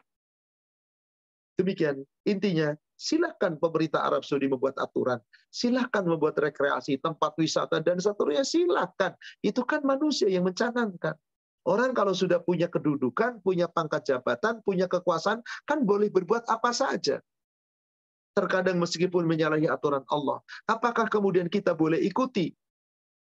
Kecuali memang terpaksa. Contoh, pemerintah Arab Saudi sekarang membebaskan seorang wanita berumrah tanpa mahram yang belum pernah seumur hidupnya berlaku. Baru sekarang, tanpa mahram, bebas. Tanggung jawab nanti pemerintah Arab Saudi, terutama yang membuat undang-undang dan pejabat pemimpin yang memerintahkan. Bagaimana travel-travel yang menjalankan setiap travel tanggung jawab kepada Allah. Bagaimana wanita-wanita yang tanpa mahram pergi umroh, dia sendiri pribadi tanggung jawab kepada Allah. Rasul sudah melarang kok. Kenapa kamu kemudian melanggar? Karena ini salah satu contoh. Tapi saya mau umroh, ya umroh saja. Tapi ketika Anda melanggar aturan Allah dan Rasulnya, lalu Anda lebih condong kepada aturan pemerintah, terserah Anda. Berbeda kalau aturan itu tidak ada kaitannya dengan akidah. Contoh, dulu kalau nggak punya vaksin nggak bisa. Sekarang harus apa? Harus vaksin dulu.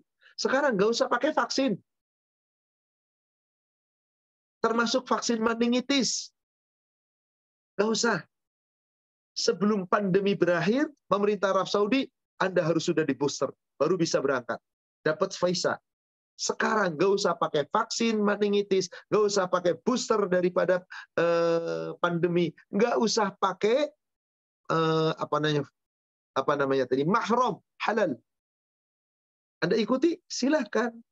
Silahkan. Nanti Allah akan tanya. Tapi ketika mengikutinya tanpa meningitis, memang dibebaskan, halal. Tanpa harus ada ini itu, halal. Tapi tanpa mahram, Rasul melarang. Pemerintah mengizinkan. Anda nurut siapa?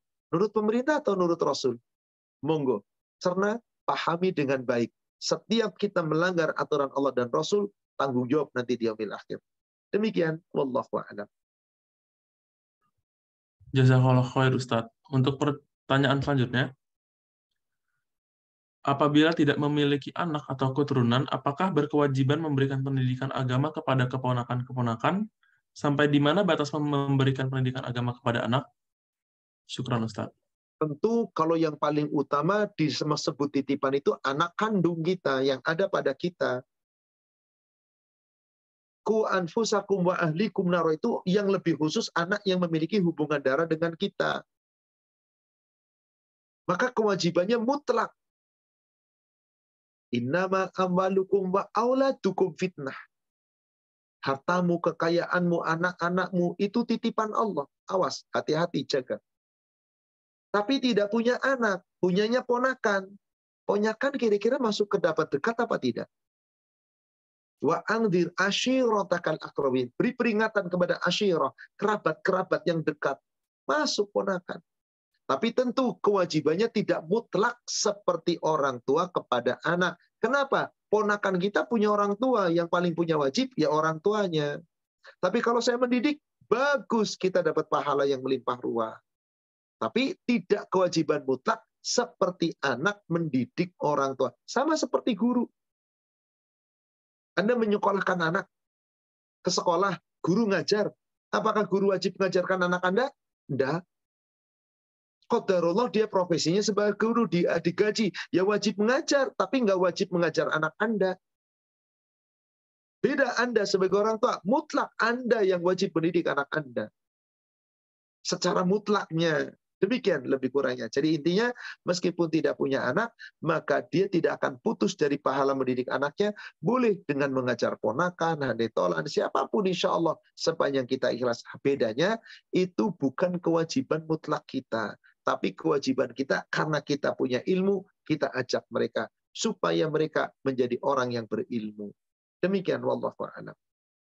Syukran Ustaz. Untuk pertanyaan selanjutnya, hukuman apa dan apakah ada hukumannya bagi orang tua yang menikahkan anak perempuannya dengan orang fasik, hanya mengaku muslim tapi berpaham liberal dan Orang tua suka tanggung jawabnya membenci? berat. Syukran Ustaz. Orang tua tanggung jawabnya berat. Karena ketika orang tua membolehkan anak perempuannya menikah dengan orang yang itu, yang fasik, yang liberal, yang mengakui agama, berarti sesungguhnya pemahamannya pun kafir, musyrik, kan dilarang oleh Allah. Bisa dilihat di surat Al-Baqarah, surat 2 ayat 251. Wala tunkihul musyrikati hatta yu'min. Jangan kamu nikahkan orang-orang yang beriman dengan perempuan-perempuan musyrik yang laki-laki. Sampai wanita itu beriman. Wala amatun mu'minatun mu'minatin khairum min musyrikatin walau a'jabatkum. Mending kamu nikahi perempuan-perempuan budak yang beriman daripada kamu menikah dengan wanita musyrik yang kafir, yang musyrik meskipun menggiurkan kamu. Sekarang untuk wanitanya bagaimana? Wala tunkihul musyrikina hatta yu'minu. Jangan kamu, hai orang-orang tua, menikahkan anak perempuanmu dengan laki-laki musyrik sampai laki-laki itu beriman. Wala abdun mu'minun. Lebih baik kamu menikah dengan seorang hamba sahaya yang beriman. Min musyrikin. Dibandingkan kamu menikah dengan orang-orang laki-laki musyrik. Walau ajabakum, meskipun laki-laki musyrik itu menggiurkan kamu. Subhanallah, kan jelas sekali. Al-Baqarah ayat 221, akhi. Kenapa sih Allah melarang orang Islam nikah dengan orang kafir, baik itu laki-laki atau perempuan? Allah katakan tuh di ujung ayatnya, ulaika yad'una ilan nar. Orang-orang musyrik, orang-orang kafir itu ngajak kamu ke neraka. Wallahu yad'u ila jannati wal maghfirati bi'idnih. Allah ngajak kamu ke surga dan ampunan dengan izin Allah. Wa yubayyinu ayatihi linnas. Allah menjelaskan ayat ini untuk manusia, la'allahum yatadzakkarun, supaya mereka berpikir. Ada orang tua kok sudah tahu ayat ini, membiarkan anak perempuannya nikah dengan orang-orang yang fasik, orang-orang liberal, yang plural, yang liberal dalam agama, yang tidak menjalankan Islam dengan baik. Kok tega orang tua begitu? Pasti apa ada penyebabnya? Mungkin gara-gara dunianya, gara-gara kecantikannya, dan yang lain. Tapi Allah tidak memandang itu. Yang Allah pandang adalah satu, agama. Apa risikonya? Tanggung jawab yang sangat berat orang tua kelak di hadapan Allah. Telah menjerumuskan anaknya ke dalam neraka. Na'udzubillah. Summa na'udzubillah. Demikian, wallahu a'lam. Syukran Ustaz. Ini bersinggungan dengan pertanyaan tentang kota Al-Ula sebelumnya. Ustaz, bagaimana bila berkunjung ke kota Taif, Ustaz? Taif itu salah satu sejarah di mana Nabi SAW pernah ke sana hijrah. Tapi kemudian ditolak. Tapi di Taif tidak ada dihancurkan oleh Allah.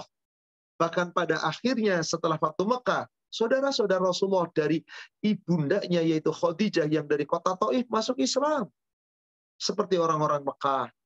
Maka kalau berkunjungnya ke Taif, sama ketika kita ke Madinah berkunjung kemana?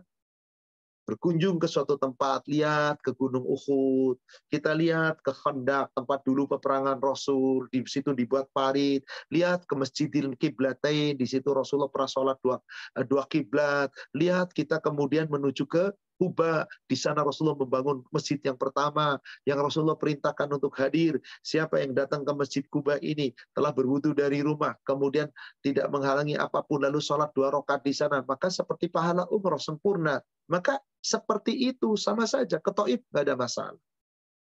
Itu sekedar menziarahi, bukan suatu tempat ibadah khusus atau tempat-tempat yang dulu dilaknat oleh Allah. Tapi ini kota sebagaimana kota-kota yang lain. Hanya berada di kawasan Mekah. Demikian, wallahu a'lam. Syukran Ustadz. Untuk pertanyaan selanjutnya, jadi apakah tidak boleh kita menyebut Islam sebagai agama yang paling benar? Dan apa perbedaan kata ridho dengan ikhlas? Mohon penjelasannya Ustadz.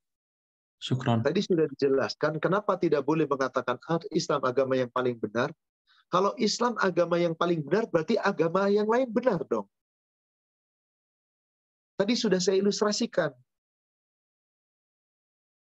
Ada kendaraan, pesawat kendaraan terbaik, berarti mobil kendaraan dong, iya. Berarti motor kendaraan, iya. Kereta kendaraan, iya. Tapi untuk menuju ke seberang pulau, yang paling baik apa? Pesawat. Kendaraan terbaik yang bisa melintasi pulau, pesawat. Kapal juga bisa, tapi lama. Baik-baik bisa sampai. Anda mengatakan semua agama baik, tapi yang paling baik adalah Islam. Berarti Anda membenarkan agama yang lain selain Islam. Sedangkan Allah katakan apa? Tidak. Inna dina indallahil Islam. Allah tidak pernah menyetujui agama yang lain. Maka hati-hati dalam bicara. Kalau mengatakan itu secara tidak langsung Anda menyetujui ada agama lain. Sedangkan Allah tidak menyetujui. Masa Anda membantah Allah?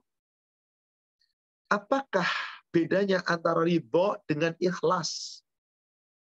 Saudara sekalian, ikhlas itu adalah bagian daripada ridho.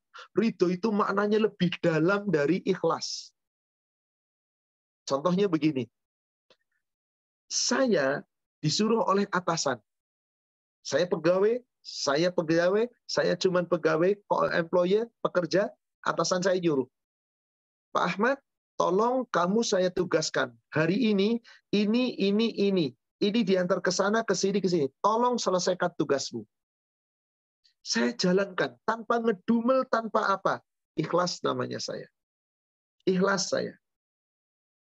Maka saya jalankan. Nah. Kemudian, begitu sudah selesai kerja, tiap hari ada perintah, saya jalankan dengan ikhlas. Lalu saya dapat gaji, saya dapat insentif. Semua saya terima. Apapun yang diberi bos, banyak sedikit saya terima. Apapun yang diperintah bos, susah, senang, susah, dalam keadaan apapun, berat, ringan, saya terima. Maka itu meningkat kepada ridho. Tapi kalau Anda kerja, ikhlas, giliran dapat gaji, ngedumel, cuma segini gaji gua, Anda nggak ridho. Jadi ridho itu adalah ketika Anda menerima segala ketetapan Allah, baik itu ketetapan yang baik atau ketetapan yang buruk. Menerima perintah Allah, baik perintah yang ringan atau perintah yang berat. Menerima larangan Allah, baik itu larangan yang kecil atau yang besar. Pokoknya perintah dijalankan, larangan ditinggalkan, apapun yang Allah berikan kepada kita, saya terima. Maka ikhlas Anda telah berbuah menjadi ridho. Kalau sudah ridho, Anda akan puas nanti di yaumil akhir. Syaratnya di dunia, ridho dulu dengan ketetapan Allah. Maka di dalam ayat Al-Quran disebutkan orang beribadah itu mardotillah, mengharapkan ridhonya Allah. Saya jalankan semuanya dan saya pun ridho dengan ketentuan Allah agar Allah ridho. Kalau Anda telah ridho dengan ketentuan Allah, Allah ridho, nanti di surga dibalik. Radiyallahu anhum. Allah pasti ridho kepada kamu, kepada mereka. Waradu anhu. Mereka pun ridho dengan pemberian Allah di akhirat. Karena semua diberi tanpa batas. Itulah bedanya ridho dengan ikhlas. Ikhlas bagian daripada ridho. Anda nggak bakal ridho kalau nggak ikhlas. Anda ikhlas, belum tentu Anda ridho. Tadi, ikhlas menjalankan, dapat gajinya pas-pasan. Ikhlasnya berkurang, nggak ridho. Tapi dengan Anda menjalankan ikhlas, dapat berapapun tetap terima, itu namanya ridho. Anda beribadah dengan ikhlas, menjalankan perintah ikhlas, meninggalkan larangan ikhlas, ditentukan oleh Allah dengan bermacam-macam cobaan, musibah, baik, buruk, diberi rizki banyak sedikit, Anda tetap menerima dengan lapang dada, Anda sudah sampai kepada ridho. Diatur oleh Allah, diperintah oleh Allah, yang ringan, yang berat, Anda jalankan, maka Anda telah ridho. Berarti Anda telah memiliki kedudukan yang lebih tinggi. Ridho, kedudukan yang paling tinggi dari seorang hamba. Demikian, wallahu a'lam. Apa Nahi? Satu pertanyaan lagi. Waktu juga yang tidak Baik, memungkinkan. Ustadz. Untuk pertanyaan selanjutnya, Ustadz, apakah dalil tentang pengertian kafir itu termasuk dalam hal pluralisme dan liberalisme pada zaman Nabi Muhammad dengan zaman sekarang itu tetap sama atau bagaimana, Ustadz? Syukron, Ustadz. Baik. Tentu ketika pluralnya di zaman Nabi ya sama. Orang-orang kafir Mekah mengatakan kepada Nabi, yo Nabi, kita sama-sama ibadah. Hari ini aku menyembah nanti Tuhanmu. Nanti berikutnya kamu menyembah Tuhanku. Kan menganggap plural. Pemahamannya sama. Tapi tentu yang sekarang lebih kompleks lagi. Itulah kenapa Allah turunkan surat Al-Kafirun. Qul ya ayyuhal kafirun. Hai katakan orang-orang kafir. La a'budu ma ta'budun. Aku sekali-kali tidak akan ibadah seperti yang kamu lakukan ibadah. Wala antum abiduna ma'abud. Kamu pun tidak pernah akan ibadah seperti yang aku laksanakan dalam ibadah. Wala ana abidum ma'abatum. Dan sekali-kali aku tidak pernah akan beribadah seperti apa yang kamu lakukan dalam ibadah. Lakum dinukum waliyadin. Bagimu agamamu, bagiku agamaku. Agamaku, agama yang Allah ridhoi. Agamamu, buatanmu sendiri yang Allah nggak ridho. Bagi sudah ada plural di zaman Nabi. Hanya saat itu cuma ada dua pluralnya. Ada Yahudi, Nasara, dan orang-orang musyrik Mekah. Kalau sekarang, luar biasa. Kan kata Rasulullah nanti di akhir zaman, Islam umatku akan terpecah menjadi 73 golongan. Kan? Yang selamat hanya satu. Dari 73 masing-masing golongan, pecah lagi 72. Yang selamat hanya satu. Siapa dia? Yang berpedoman mengikuti Al-Quran, Al-Hadis. Jadi sejak zaman Nabi sudah ada plural. Banyak agama. Sama. Mereka mengajak, ayo beragama. Bareng-bareng, jangan ribut. Bahkan orang Yahudi mengklaim agama yang terbaik Yahudi. Tidak plural lagi, mereka menganggap cuma satu. Kalau bukan Yahudi, bukan agama. Klaim mereka. Nasrani juga demikian. Klaim mereka. Kalau sekarang justru orang Islam menganggap semua agama benar. Mereka, maaf, orang Nasrani menganggap Islam benar apa enggak? Enggak. Orang Islam dikatakan domba sesat.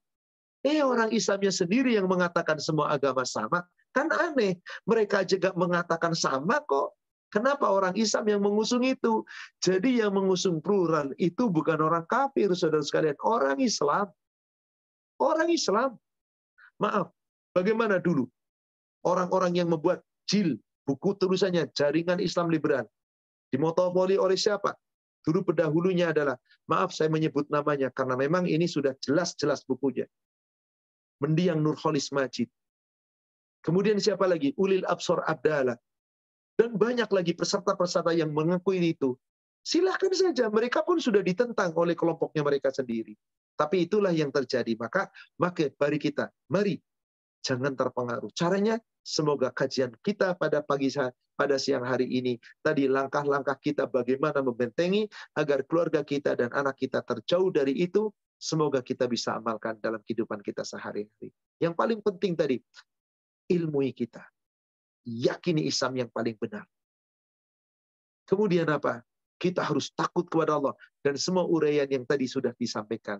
Silakan buka kembali linknya. Bisa dipelajari kembali dari awal.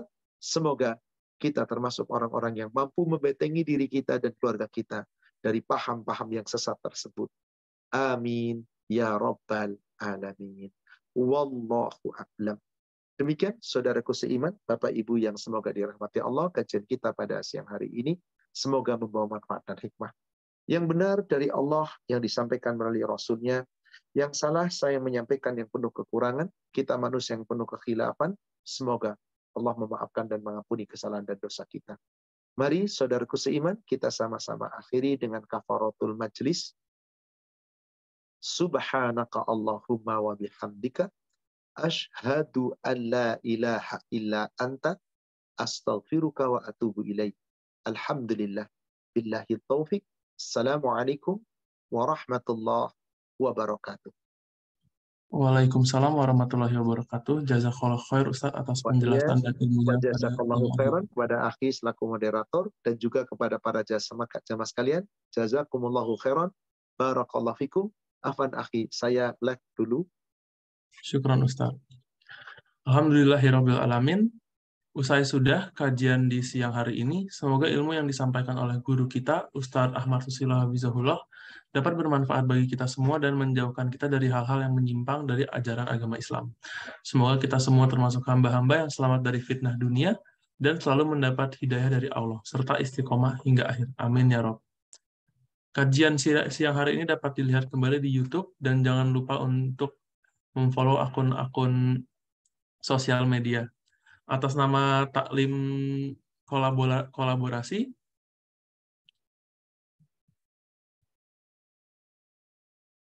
Majelis Taklim Awabin, Samara Taklim, Majelis Taklim Al-Kausar, Majelis Taklim Hijratul Kafah, Overseas Mengaji dari Hong Kong, Dubai, dan Jepang. Saya ucapkan mohon maaf lahir batin. Syukron, jazakumullah khair, wa barakallahu fikum jami'an. Ana izin pamit, insya Allah kita akan bertemu kembali lagi di kajian yang diselenggarakan oleh Taklim Kolaborasi. Wassalamualaikum warahmatullahi wabarakatuh.